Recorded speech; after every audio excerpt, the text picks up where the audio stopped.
Hi, I'm Katie. I'm a midwife and lactation consultant, and in this breastfeeding series, I'll be answering the most frequently asked questions around breastfeeding in the first hours, days, and weeks.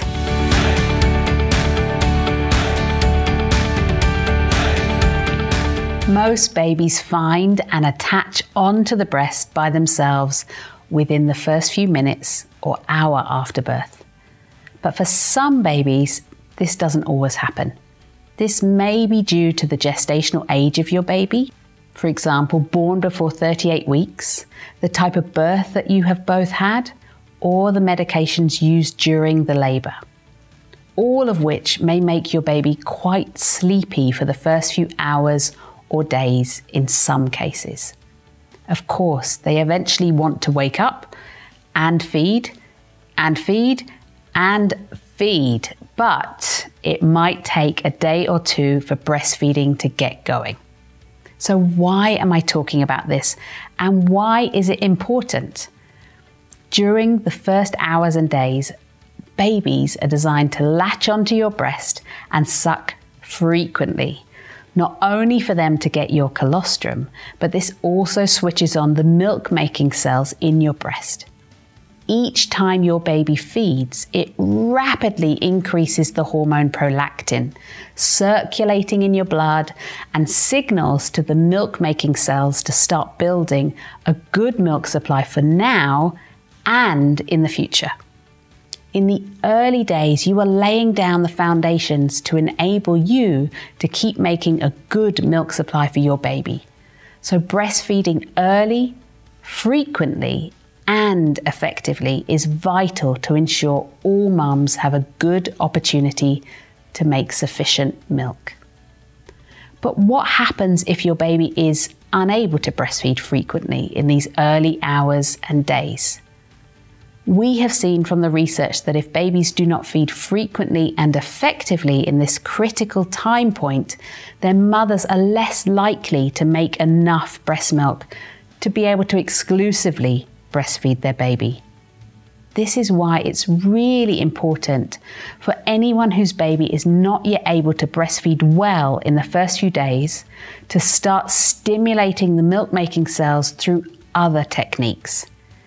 If we miss this critical window of the first few hours and days, it can be very difficult for some mums to ever make a full milk supply. So, how do we stimulate and switch on the milk-making cells if our babies can't yet breastfeed? Here are the top tips to help support your baby and your milk supply in the first few hours if breastfeeding doesn't quite go as planned. Tip number 1, skin-to-skin contact. This is essential in combination with the other tips I will give you today. Skin-to-skin contact is not only lovely to have with your baby, it does some very special jobs as well.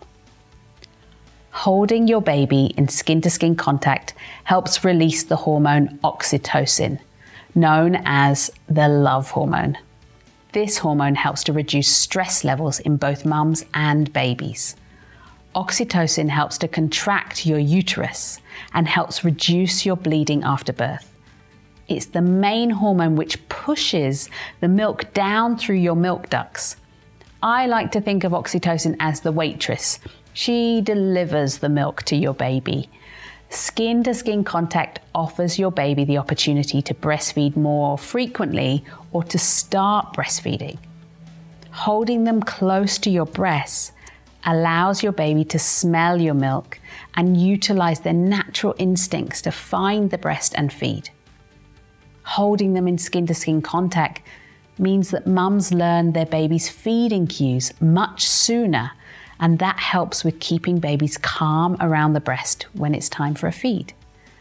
And we know from the research that babies who are held frequently in skin-to-skin contact cry less than babies who are not. Tip number 2. The first 3 hours after birth are really important. It's important to start early to get your milk supply on track, as we already said. In order to do this, your breasts need to be stimulated frequently.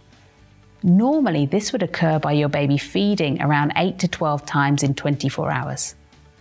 But if your baby is not yet breastfeeding frequently or at all, it's important to activate the milk-making cells by expressing. You need to express the same number of times as a baby would naturally feed. So this means pumping your breasts 8 or more times in 24 hours if they are unable to breastfeed. And if your baby is only doing some breastfeeds, but not yet meeting the minimum of 8 feeds in 24 hours, you would need to make up the rest of the missing feeds by pumping. You will need to keep pumping until your baby is breastfeeding well. This may be within a few hours, or it could be several days, depending on the reason why your baby is unable to breastfeed at this stage.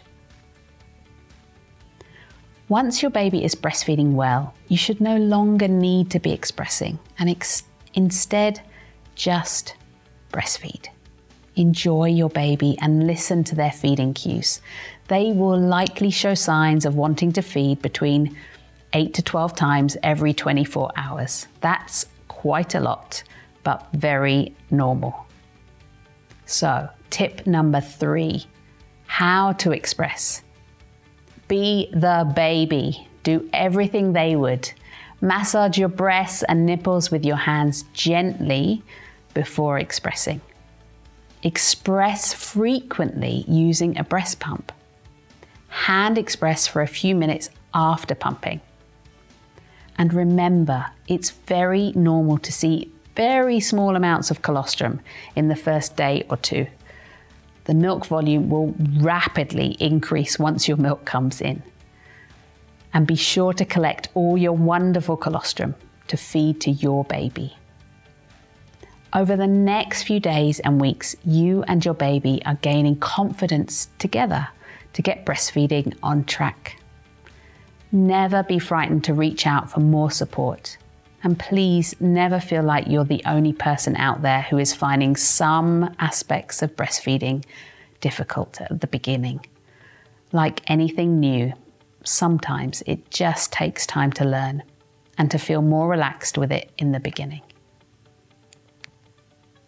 Check out our other videos for more support and help in the first few days and weeks of your breastfeeding and lactation journey.